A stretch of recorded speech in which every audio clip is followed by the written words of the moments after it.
Well, why don't we go ahead and get started? Where we have the opportunity to hear three very exciting projects. One is coming from Wellesley, one from Embry-Riddle, and one from USC. And we are a little bit behind time already. So I'm going to suggest that we just jump right in and have our presentations. The goal would be to have each group speak about 15 minutes or so. We'll do a brief Q&A right after so that we can wrap up on time. And our first presentation is coming from Wellesley, the January project. And if we have those presenters, according to our agenda here, should be Dr. Carol Bate and Dr. Erin Conkle. We have both with us. Both here. Doctors, the virtual floor is yours. Thank you. I'm going to share my screen.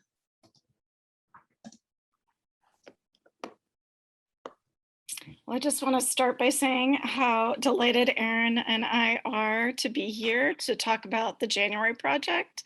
I'm Carol Bate. I'm the Senior Associate Dean of Students, and Erin, I'll let you introduce yourself. I'm Erin, and I'm the Program Director in Civic Engagement. So the January project was a delightful project that we were able to work on and create as a positive outcome of COVID. So we'll talk a little bit about how the January project came about and about the structure of the program and some of the outcomes from the program. And we'll try to click through it fairly quickly. So the January project began, it's actually interesting. It actually began as the September project. So it started as during the summer of 2020. Or late spring, we started to think about the following academic year and what that was going to look like. I'm sure that's what was happening on many of your campuses. And we were thinking about multiple models for how we could move forward with the academic year. We quickly, I think fairly quickly, made a decision that we would move to a term system rather than a semester system. And for a brief period of time, we had an idea to begin our year later, to begin it in October and do one term in the fall and several in and 3 in the spring. And so we started to think about all these very excited first-year students and these students who had been displaced from campus who were returning and so wanting to be back together in September. And how could we create something engaging that they could do from home, that we could do remotely? And so we began to structure a program for September. And we really thought about the LTE model really fits also really well with Wellesley's leadership development model, which is focused around self, others, and purpose. And so they very much joined together. And so we thought about those together and about what we could do for our students, knowing that we really wanted something that would let them be in community and together in some way, and that would allow them to explore leadership in some ways, and also would allow them to think about their purpose, particularly in this time period. So we put together a program that became the January Project Immersive Experiences, and it became the January Project when we made the decision to actually start the fall semester early at the end of August, which is early for Wellesley, do 2 semesters in the fall, and have a later start in the spring semester, which left us with a long period in January with our students away and remote. So we moved the experience from September to January. It was especially important for us to do this project. We could have just said, oh, we're going to scrap it. But it was really important for us to do this project in January because we had first years and sophomores on campus in the fall and juniors and seniors in the spring. And we wanted some kind of experience that would bridge those 2 semesters in some ways together. And so the January project was a way to do that. So the January project was composed of 3 immersive experiences, which were participated in by about 300 students.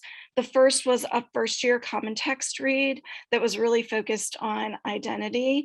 The book that was read was The Other Americans by Leila Leani. And what was unique about this group, these book groups, was that they had more than one meeting over the course of January. So most of them had 3 or 4 meetings where they talked about the book. This was all for first year students, and the book groups were led not only by faculty and staff, but also peer students. And that was a really important piece of the experience. And they discussed questions related to the book and themselves. And it was a way to for them to get to know others in their class and have another common experience, as they were in some ways, for many of them, grieving their departure from campus and beginning a remote semester. So it really helped to tie them to the institution through the January term. The sophomore community engagement experience, which is really tied to agency, allowed students to do community engagement at home while they were remote, but then also come together in small groups and talk about their work with also, again, here, a peer leader model, which was really important to the January project. The students who served peer leader roles really got to develop some leadership skills and were able to mentor other students. And that was particularly true in the sophomore community engagement experiences. The junior and senior experiences were focused on purpose, and this was what was called the Hive internship projects. The Hive is Wellesley's alumni networking platform, and these were project-based, short-term internship experiences. And juniors and seniors were matched with employers, most of whom were alumni, but were matched with employers and did their projects over that period of time, and then also had opportunities to be in community with other interns during this program as well, in industry groups. So it was a really the immersive experiences in many ways tied together. And the first year, sophomore, and junior, senior experiences all had pieces of the identity, agency, and purpose, but they did focus in particular areas. So, coupled with this, we knew that every student couldn't participate in an immersive experience. Some students had outside obligations that would prevent them, but we wanted every student to feel like they could participate in the January project and be connected. And so we also had the January project seminars. We did 15 seminars and we had about 2,000 participants, and that included students, faculty, and staff. One of the really interesting and really cool pieces of the project was getting to have the author come and speak, who was the first year student's book, who authored the first year student's book. And so that was a really great piece of the seminar project. The seminars focused on 4 key topics that were actually tied to our Tanner program, which is students have the ability to present on some of their co-curricular external internship and experiential learning pieces. And those themes were climate justice, racial justice, the 2020 election, and COVID-19. And so the seminars all each seminar focused on one of the themes. The exciting thing about this project was that it really brought together and was a collaborative effort of many campus partners that we've listed here. And it was an opportunity for groups to really come together and think about one cohesive goal and program and how we were going to support that through this seminar program. And so that was an opportunity for people to work together across the institution that might not otherwise always work together. And during COVID, when we were all home and remote, that was an added plus to this program for sure, were those additional collaborative experiences. And they really helped to shape this program. So it was a key piece of it. Okay. So I was going to say, I'm going to turn it over now to Erin, who's going to tell you a little bit more about the outcomes of the program. Yeah, I'm going to give you a very brief overview of what we learned from this go around. I'll show you a snippet of our data and then tell you a little bit about where we hope to go next. So this is just a comparison of interest versus project participation. We had 359 students participate in the immersive experiences. The common read, we actually saw more students participate than had expressed interest. I mean, Carol remembers that well from mailing out lots of extra books. The sophomore community engagement experience, we saw a pretty sharp decline from interest to participation. And we did quite a bit of follow-up with students who said there just wasn't enough structure in it. They needed sort of more help finding their community partners and more hands-on structure and engaging. And we've actually seen a huge increase now in students this fall wanting to participate in community engagement. And we restructured our work a little bit to respond to that. And then the Hive internship projects, we saw a slight drop from interest to participation, which is what we would typically see in a non-COVID time. We assessed this with a pre-post and a satisfaction assessment. We used the Wabash liberal arts learning outcomes. We put the January project together relatively quickly, as Carol said, and we knew that we wanted to use validated measures. So we looked at critical thinking, inclination to learn, intercultural effectiveness, social political involvement, and psychological well-being. We didn't assess every cohort with every measure. We really looked at, is this an identity measure, an agency measure, or purpose measure, and moved forward with that.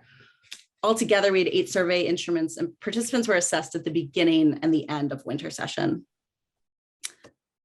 And then, as I said, we did a satisfaction score. 82% of students were at a 7 or above, which means they would recommend the project to a peer.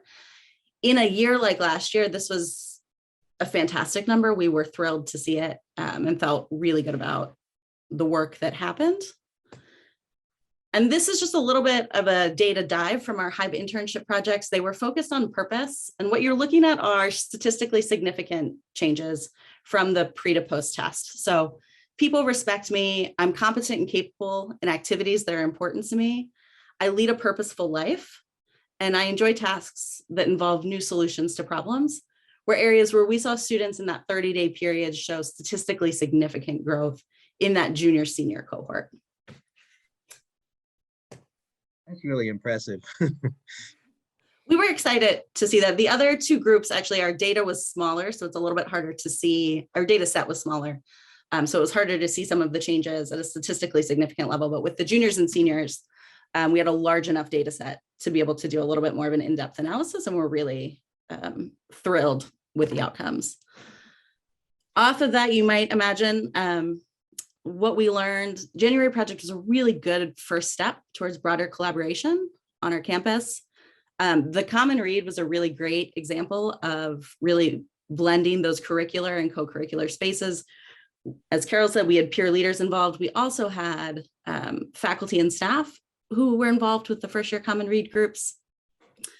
We had really broad institutional support that was important. Our president is actually in the room right now, but President Johnson and Provost Shannon were so excited about this project. Carol and I can both attest the most common referral that we got was from one of the two of them, and a colleague reaching out to say, I've talked to President Johnson, or I've talked to Provost Shannon, and they said, I need to reach out to you and be part of this. So having that support at a senior leadership level really made a huge difference for us in getting this to be a really widespread collaborative effort across our campus. And then as we think about what's next, quite a bit of this actually is featured in our new strategic plan, but centers and institutes did a lot of the heavy lifting in our seminar programs, and through that saw quite a bit of room for collaboration between their work and kind of moving out of their silos. We talked about collaboration being incentivized on our campus and really having it seen as a plus and not something that you have to do or something that might happen by accident.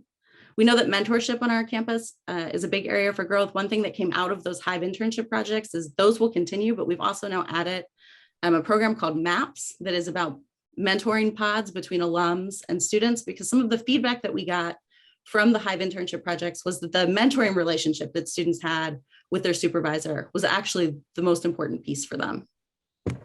And then the idea that civic engagement should be central to our student experience, and that, you know, when we engage students as change makers, we see benefits to well-being, we see lots of other benefits, but that we want that to be kind of a central part of Wellesley, and it really is mission central for us as an institution that educates women who will make a difference in the world.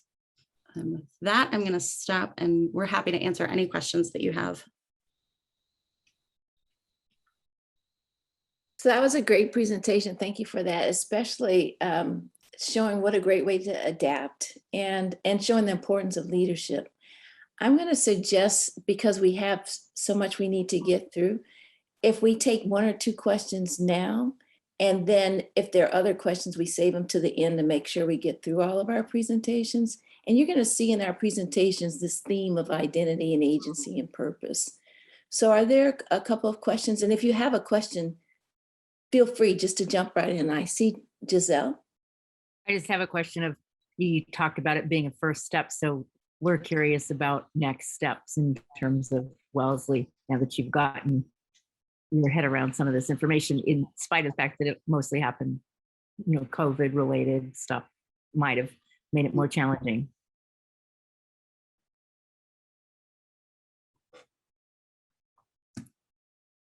I can jump in on where we see next steps. So many of the individual components of the projects are continuing. That work now exists in offices across campus. The collaborative nature, both in terms of building relationships for many of us with colleagues that we just didn't know on campus, and starting to see work as overlapping. And so, you know, a lot of us were doing things where we said, oh, my work in civic engagement really overlaps with a lot of the work that our Albright Institute does, or that our first year dean is doing. And so starting to just create more collaborative relationships and more ways to get students involved centrally on campus instead of in silos and in individual programs. Really helpful. Thanks. And Erin, can I just, first of all, just Carol and Erin, thank you so much for your leadership on getting this moving forward. And the only other thing I'll add is that traditionally for our winter session programs, those who are engaged, the students are actually on campus or they're traveling. And that in and of itself is an exclusionary, that is not an inclusive process. So I think that our new strategic plan has this work at the center. So we would really hope to see this take off in very new and different ways. I'm going to want to hear more about that. And I think everybody else will too, especially that you're tying that into your strategic plan. Yeah. Michael, did you have a comment or question? Yeah, first, I'll just say it's a really impressive work around student engagement, and I think Giselle took a good part of my question there. I guess I'm curious about what was very particular to COVID with these initiatives, and what do you pull out of that to take into your work, when the students are back? Does it shift at all? Does it change at all? Was there anything unique about the COVID experience that will stay there or that you will bring forward, with in-person? Yeah, it's interesting. I mean, I think that this gave us the opportunity to try, to try new and different things. I think COVID's done that in general, right? And so we had done book groups and in-person book groups before, but we'd never done one remotely. And as Paula said, adding the remote component and allowing students to be home and away from campus and not making it an in-person participatory thing really allowed every student to participate. So I'm not sure we would return to the fully in-person experience again. I mean, I think that that's a learning point in this, that if we were doing it over a period of time, like winter session, when not all of our students are on campus, we would definitely still retain that remote component so that we can increase engagement and allow students to participate from wherever they are. So I think that's just one small example of the many things that we learned. So COVID was an opportunity to stretch and do things in different ways, but I think that we've learned some really good things from it. And we'll definitely bring, the collaboration piece that I know we've mentioned more than once is another really critical piece. And that's something that's definitely embedded in the new strategic plan, particularly, around our centers and institutes. And a lot of that work really began thinking about this project. And so that's a short answer and a couple examples. The only thing I would add to that is I think the other thing COVID offered was most of us had just thrown away our year of planning and things we thought we were going to do. And so I think had it not been that moment in time, many of us would have stopped ourselves before we got to the creativity of collaboration. And we would have said, well, I've got this thing I'm already doing, and do I really want to try and change it to fit into this? And this was a moment where many of us had already thrown those plans away and we're starting again. And what I hope that we take forward is that we aren't afraid to do that if it's not a moment where it's forced. Well, great. Well, congratulations on that excellent work. We're going to move on to our next presentation, which is about climbing. And that's going to be given by Dr. Mullins from Embry-Riddle. Dr. Mullins, our virtual floor is now yours. Thank you. And I want to just share with everyone up front, I talk about purpose. I spend 2 hours a day teaching elementary students. So I'm actually at the elementary school. If you hear loud children, that is why. My apologies in advance. But I also wanted to, of course, now I'm sharing my screen, everything moved on me. I am going to drop a file if it'll let me. It's not going to let me. I will try to share a file with you when we wrap up that has kind of all of this information. And has a video with a little bit extra information. So if I am rushing or if you have questions, if we don't quite get to them, I promise all the info is there as well as my contact. But I am Dr. Mullins. I had the opportunity to facilitate this climbing second-year experiential learning program, really looking at helping our students that were going through a very challenging time. As we just heard, COVID has kind of put a wheel or a wrench in the wheel, and really trying to think a little bit differently about how we were engaging with our second year students. Prior to COVID putting a wrench in things, we had established some kind of big goals and outcomes. The SLOs are on the screen there. I know they are very small. They'll be on that other document that I'll share in a moment. But our ultimate goal was really rooted in this idea of developing a strong sense of well-being and engagement long after they graduate from Embry-Riddle. So thinking about how are they engaged citizens, how do they engage with the campus, how do they really feel in the spaces that they're in. So thinking about how we move backwards from that. We want them to graduate and find secure, fulfilling career paths. So not just a job that pays the bills, but a job that they're really excited to be in. And in order to do that, we obviously need them to persist, engage, and succeed. And we hope that their participation in the program helps that. Just a moment.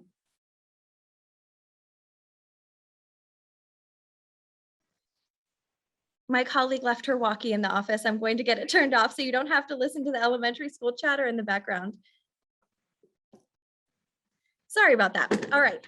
So this was our ultimate goal. We really just wanted to focus on where are they going beyond just their experience within this program.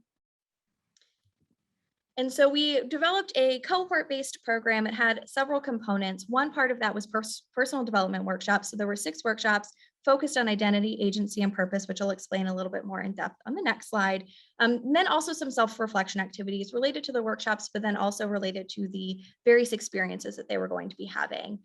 Within these cohorts, they had 2 faculty mentors as well as 2 peer mentors. And with those faculty mentors, they were expected to have one-on-one coaching sessions and then also cohort-based sessions. So a lot of faculty connection as well as peer-to-peer connection. And the peer mentors attended all of the cohort experiences and then also hosted office hours. Those cohort experiences were based off of cohort themes. So we had 3 themes. The first was research, the second was service learning, and the last was sustainability. And the students were able to apply, kind of self-select into which theme they wanted their cohort to be focused on. And they had a number of experiences. So the research folks, they did a lot of research workshopping. There were a number of service projects that all of the students were able to participate in. Our sustainability folks, the thing that they loved and kept talking about, they went to the county dump and they learned all about the way that trash is processed. And then they worked together for a week to collect all of the trash that they made, brought it all together and give kids trash. And apparently that's what they're into these days. Students were really all about it. So they had a number of different experiences based off of their cohort theme. And then we encouraged them to submit a proposal for project funding that would allow them to continue to be engaged in the program in their 3rd year. So that was up to $2,000 in funding to either conduct research or to host some sort of community-based project. Those included things like a community garden, a community compost area, and those were on campus community-based projects. And then we had a couple of research projects as well that were submitted. The workshops that they participated on were these 6 topics. So they had really started with passion and focus. What are you excited about? Why are you here? Got a little bit deeper into that, what their strengths were, what their values and what their needs were, and then built out a personal vision and mission. From that, we were able to do some life mapping activities and help them really understand how their experiences informed their story and also what they wanted their story to look like beyond where they were currently at. They did some goal setting, and then we wrapped up those workshops with a service project that was really focused on self-reflection beyond that with altruistic purpose. Again, those reflections they did, if they went to the dump afterwards and they had this activity together, there was a reflection prompt that they were able to write and then also respond to one another. For project leadership, those students who opted to submit a proposal were able to lead those projects and have begun that work now that our term has started. We did a number of different assessments for kind of measuring how this went. We did end up having a bit of a change in plans. So we had originally planned to start this in the fall and run it fall through spring. Because of COVID, we kind of consolidated things and did it all in the spring. So we just wrapped up a couple of months ago and are now moving into kind of the next phase. So we still have a lot of preliminary data, but we have our pre and post assessments for each workshop. So a couple of questions there that we can kind of compare. The Wake Forest Wellbeing Survey, we were very, very lucky that Nicole and her group were generous and allowed us to modify that for us to use as a pre and a post assessment for the overall program. We used artifacts, their proposals, their reflection activities, and then notes and different things that we were able to kind of consolidate through the experience to analyze and just really kind of look at where our students at. We've looked at our retention, our academic performance, and then we have these components that we will be looking at kind of across the board and moving forward with our folks. So we did find at least the majority of students, the majority of the time. So for all of the topics, at least 90% or more of the participants learned something during those workshops. And that's a win some days for us. I don't know about y'all, but I know some days I walk away from teaching and wonder if anyone's learned anything. So that was a great success for us, that there was at least one thing that they were able to walk away with. We found that there was a high level of confidence in communicating their goals, their mission, their vision, and values based off of the way that they were responding in reflections and in the various artifacts that we looked at.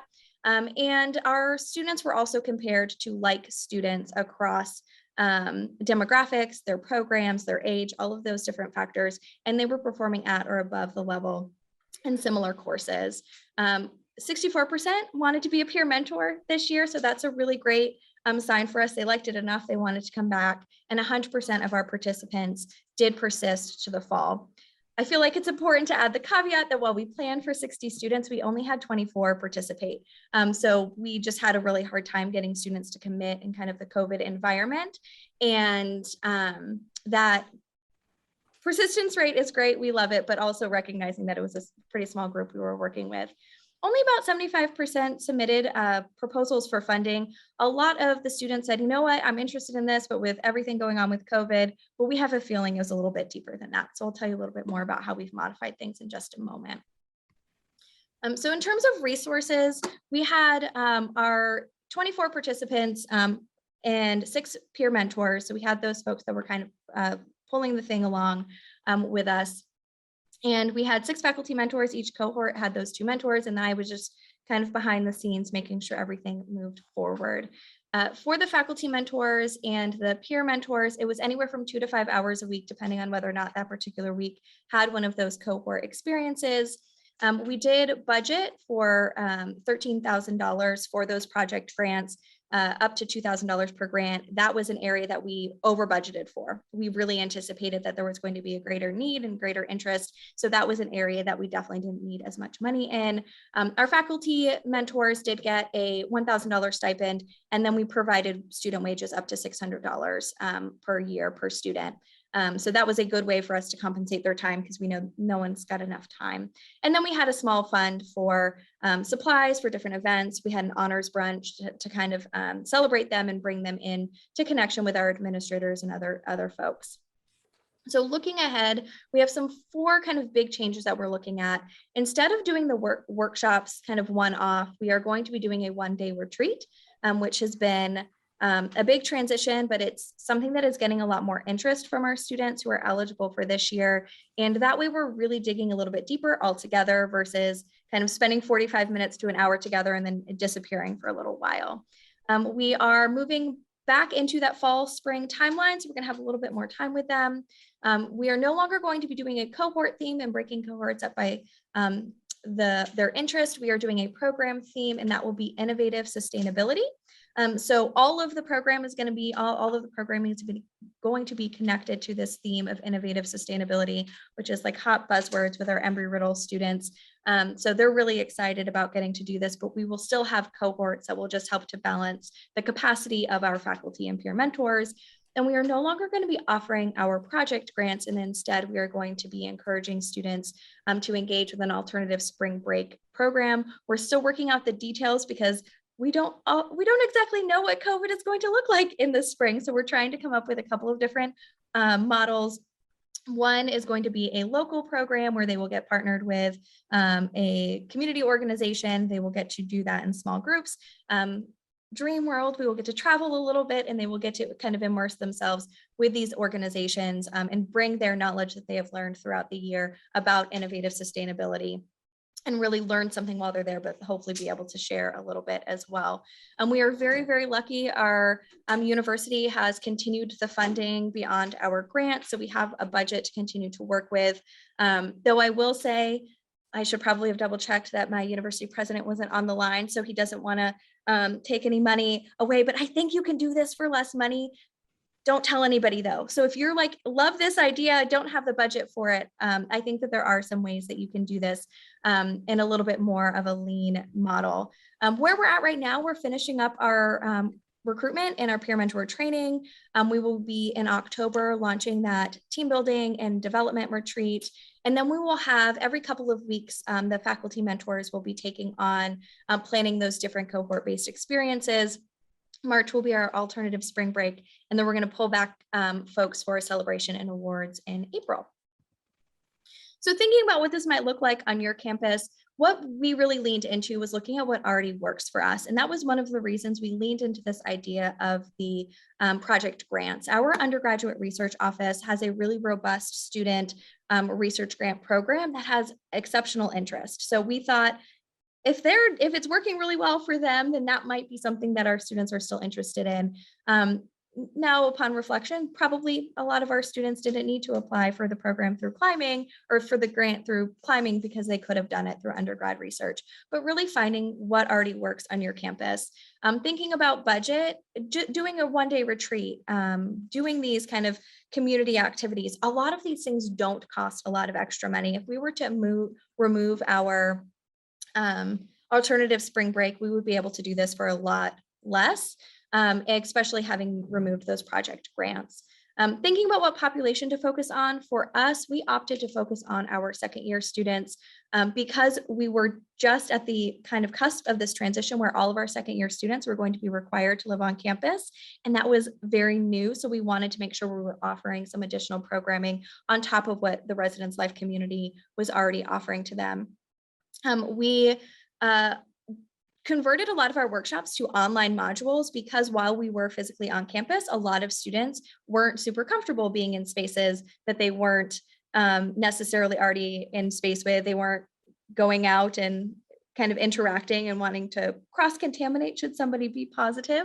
So when we were in person, we were always outdoors. We were really spaced out. So some of our workshops were converted online, but maybe your students love online learning, and having online modules is a great thing to lean into.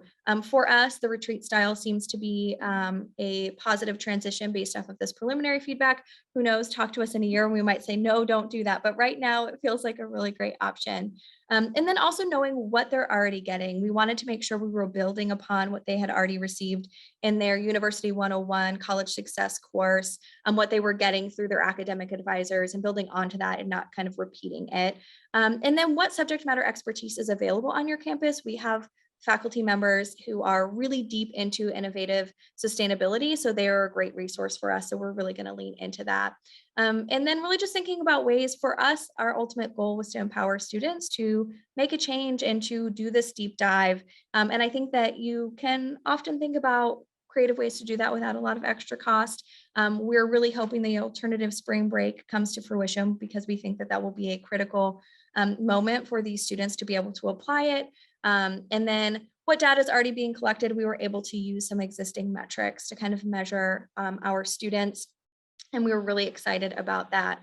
Somehow I have managed to get all the way through this whole presentation, realizing I didn't tell you one of the most exciting things about what we are integrating this coming year. Our students are going to be hosting roundtables in February and March with community leaders, elected officials, and our campus administrators, where they will be the ones who will get to share a little bit about what they have learned, but then also ask some tough questions. So that is something that I think we're most excited about. And I'm excited about alternative spring break, but I can't wait to see those students really talk to these folks and plant some seeds and see what we can do. I've now talked a lot and I know we don't have a lot of time. So I'm going to, if anyone has questions, I'm happy to answer, but I'd love to yield that time to our last presentation, and I can just put the document in the chat for everybody. Thank you, Dr. Mullins. Anything quick before we move on, just to make sure we don't shortchange our last presentation? Really appreciate that, and do share. That was awesome. So we're going to move on to Exciting our program. I'm sorry, was someone saying something? I was just saying, exciting program, you know. Oh it's yeah, impressive. exactly, absolutely. We're going to move on to our last presentation, and this one is involving telling some stories, and it's coming from USC, and our presenters are Dr. Jones and Dr. Choi. So now the virtual floor is yours. Thank you. I am going to be really quick. to try to hold us to 10 minutes here before the hour. I have a hard stop at the hour. But greetings from the University of Southern California, Viterbi School of Engineering. I am Brandy Jones, and I'm joined here by my colleague Helen Choi, who's a professor in the engineering school in the program for engineering and society. Prior to my recent transition to the School of Education, I was vice dean for diversity and strategic initiatives in the engineering school. So this was a collaboration that started in the dean's office, but was really led by the program for engineering and society and Professor Helen Choi.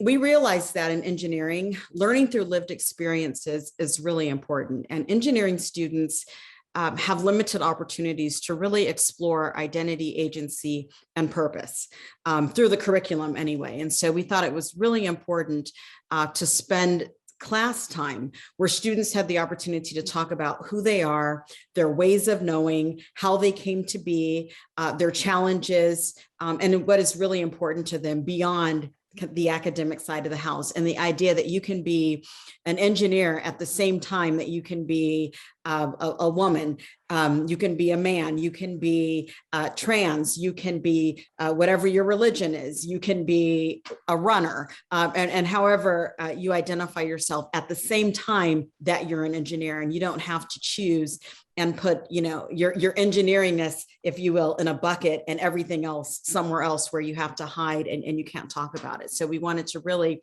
explore this through the academic setting. So let's go to the next slide. So really quickly, this slide really sums up the RE3 program that Helen is going to tell you about in just a few minutes. But this program, through this program, we hired students and we train these students as storytellers, if you will. We call them student trainers, but essentially we train them to be storytellers. We place them in position as teachers and storytellers within the Freshman Academy, which is part of the first year curriculum for engineering students. And by teaching others about their experiences, student trainers examine their own journeys. They really thought critically about their own challenges, their opportunities, we really empowered them to become experts and teachers. The first year students learn that their voices matter and that their identities truly matter. So all of them are aware that they are strong students, they're scholars, but at the same time, they learn that it was powerful to also talk about the other parts of their identities that are important and that their voices matter. This slide actually is from one of our student presentations, and you're going to hear more about that in a few minutes. But it also, we chose this one because it sums up everything that we experienced in terms of launching this program during a pandemic, because we thought we would be face-to-face, I'm sure as all of you thought as well. But it was like jumping out of a plane. We had no idea what was going to happen. But then once we did it, we found that it was truly exhilarating and exciting. So with that, I'm going to turn the floor over to Professor Helen Choi, who's going to walk us through the implementation. And then I'm going to come back if we have time at the end and talk about budget and next steps. Great. Well, thank you so much, Brandy. I'm so excited to share this with you. So just very quickly, the program was launched in 3 phases. So you can see here in phase 1, spring and summer of 2020, which seems like a million years ago. But we hired 10 undergraduate engineering students to be RE3 student trainers. We trained them over the summer to tell stories over the course of 3 faculty guided retreats, which we conducted over Zoom. And during the summer, we had a really wonderful time. We got to know each other, examined lots of different types of stories and storytelling. We learned about, what activities we liked the best and how we wanted to share stories with, first year engineering students. And they had a lot of homework over the summer. They drafted stories, they drafted lesson plans, we did lots of run-throughs of their presentations to get them ready for phase 2. And in phase 2, that was fall of 2020. This is where they taught their storytelling module that they crafted over the summer to students in what we call ENGR 102 or Freshman Academy. And so here in that first year student setting, they came in as upper division students and they shared their personal stories. They sort of guided them through some storytelling activities and sort of, introduced the idea of, what's appropriate in an engineering classroom. Can I talk about myself and what types of things, can I bring to an engineering space? So phase 3 was spring 2021, and they were to have at this stage to share their modules with other members of the Viterbi community, such as staff. And we had planned to present a few modules to the student services staff, and they're the wonderful advisors that help our students and faculty through lots of issues. But unfortunately, because of scheduling, and they were just so overloaded with other duties, we weren't able to do that. So to substitute and to make sure that our student trainers got their stories out there, we attended 2 conferences, external academic conferences, and students were able to present their stories in those settings. So here's an example of a sample module that they would have delivered, or they did deliver to our freshman students. And it's just each specific delivery was different depending on the student trainer. So, but this was, I would say, a pretty representative example. So they started off with a 60-minute presentation, and I'm sorry to rush here like this, but they told stories about racial identities, international students experiences, personal growth, mental health, the search for purpose in their college journeys, and what does it mean to be an engineer as an identity and also fitting in. So we would start with stories with like an icebreaker called the name story, and they were encouraged to share sort of their heritage if they wanted to, or if they wanted people to call them something else, they were welcome to share that. We used the wonderful resources from the University of Michigan. They had fantastic storytelling ideas, and they offered the name story as one of them.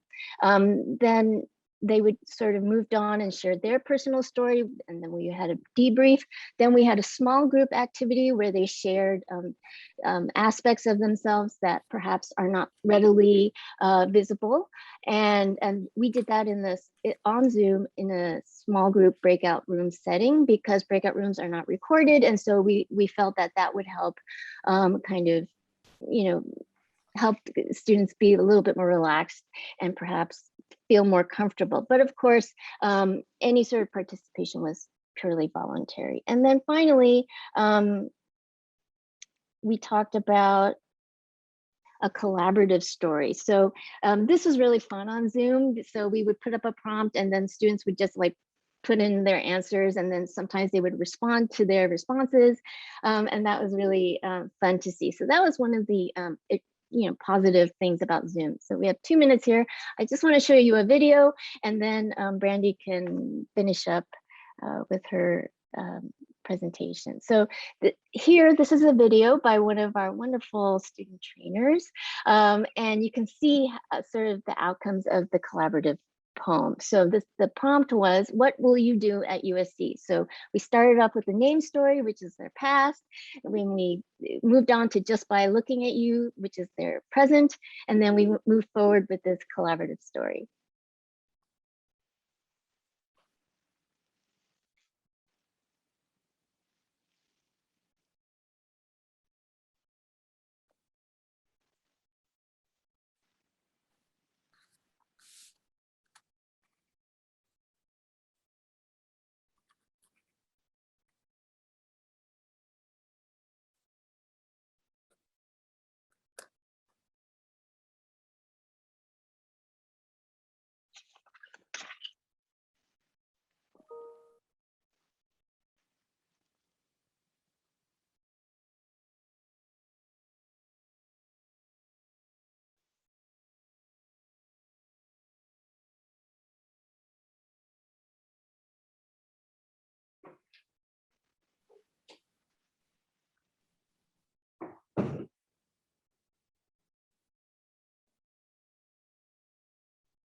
So sorry about that. There was sound, but the important piece is you saw in the text that was going across the screen.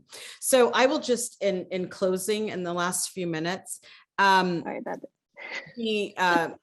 That's okay. So like many of you have already noted, the main challenge was that we were doing this during a pandemic. And so at the same time that faculty were being stretched and asked to do a number of things that they typically aren't being asked to do in their personal lives and in their professional lives, now here we come with another request. Can you schedule us in your class? Can you help us carry out this program? And so there were definitely some challenges there, but I do believe that if we were not in a pandemic, faculty would have been, very much willing to help schedule and move this forward. We can go on to the next slide. So the resources, most of the resources from the budget were spent on the student trainer stipends. We had very few supplies and materials. We had planned to do a multi-day training retreat for the student trainers, where we would really get into the details of storytelling. And we would really start them talking about who they are and how they came to be. Well, of course, this was now in a virtual format. And so much of the budget we actually didn't need there. But it was very important to us to pay the student trainer stipends because, they were instructors, they were teachers, they were storytellers. And so it was very important for us to pay them for their time, both their training time as well as their presentation time. And then the engineering school picked up the faculty buyout because this took considerable amount of time to really put together a plan, train the students, get them paid, and all of the kind of administrative work that goes into this program. And then finally, this is a 60-minute module that can be easily lifted and added to other courses or other programs like our Summer Bridge program, which we call the Viterbi Summer Institute. But the important thing in terms of storytelling as being transferable to other areas is that this program, the whole idea of learning through lived experiences, has really informed how we think about faculty, staff, and students, particularly with our racial equity work.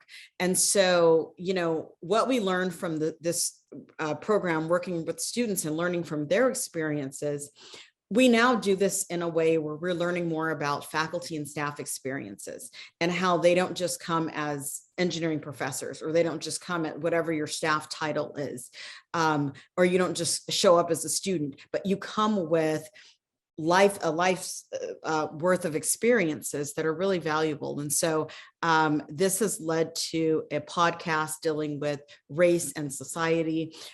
This has led to us really hearing directly from faculty and encouraging faculty to also share their learning experiences and more about their identity and how they show up in the world with students. And so I believe that not only can this program be transferred to other areas very easily, but the whole concept of the value of storytelling and learning through lived experiences is one that will be lifted and carried through various programs in the engineering school. So with that, I think we are 4 minutes over, but Gilda, we tried to rush through that so we would pick up the time. Hey, you get real kudos for that. You did an excellent job, and thanks for sharing that. I can tell you people at Olin really appreciate that as well. We have a real tradition of storytelling, and so we can get the word out and proselytize a bit about storytelling. It's really important. It's such a way to connect. So thank you for that work that you've done. Thank everyone for these really excellent presentations. We will be moving from this into break, but before we move into break, a couple questions or comments for our last presenters. Besides kudos. So I don't want to do kudos, but I have to since I teach Engineering 102, so I can't help myself.